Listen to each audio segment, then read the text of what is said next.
Alors bonjour à vous, bienvenue à cette petite capsule mensuelle qui se veut aujourd'hui un petit peu plus quotidienne, je dirais, ou pratico-pratique. Alors cet hiver, ce printemps, jusqu'à il y a tout récemment, j'ai présenté beaucoup de formations sur la communication. Donc que ce soit avec des clients, avec des employés, alors comment bien communiquer.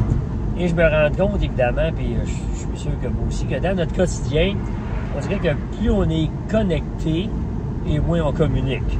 Hein, si on veut se commander une pizza, bien évidemment, on va prendre l'appli, puis on va se la commander, puis elle va arriver, puis on n'aura pas parlé à personne. Même chose avec une réservation au restaurant. L'appli, on commande, on n'appelle plus. Même chose pour une transaction à la vente. Bref, plus on est connecté, moins on communique. Et ça a un impact, évidemment, sur tout l'aspect de nos vies.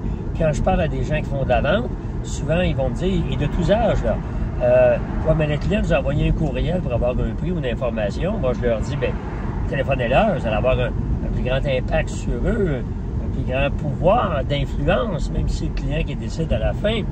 Puis souvent, on me répond, non, mais si le client a envoyé un courriel, c'est parce qu'il veut qu'on lui réponde par courriel.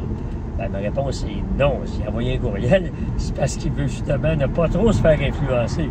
Alors que nous, notre travail, en tout cas ceux qui font de la vente ou du service à la clientèle, c'est de les influencer. Même chose avec, évidemment, les communications à l'interne dans l'entreprise, on pourrait même dire dans nos familles. Alors, on se texte à plein, on s'envoie des courriels à plein, mais on se réunit moins, on est en virtuel, c'est correct, ça prend un mélange de présentiel, mais ma crainte dans tout ça, puis là, je le sais, je vais avoir de l'air du gars boomer là, qui donne des leçons, mais je me dis que, il me semble qu'il faut s'entendre pour se comprendre. Et moins on s'entend parler, moins on s'entend échanger, j'ai peur qu'avec le temps, on se comprenne de moins en moins en tant qu'être humain, en tant qu'individu. Alors, si on veut comprendre l'autre, que ce soit le client, le partenaire, la famille ou évidemment nos employés, nos patrons, je pense qu'il faut s'entendre. Et pour s'entendre, il faut ouvrir la bouche pour se parler.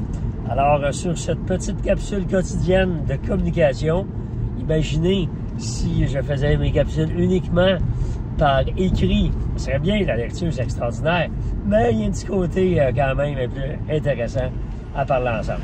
Alors, je vous souhaite une agréable journée et à bientôt. Au revoir.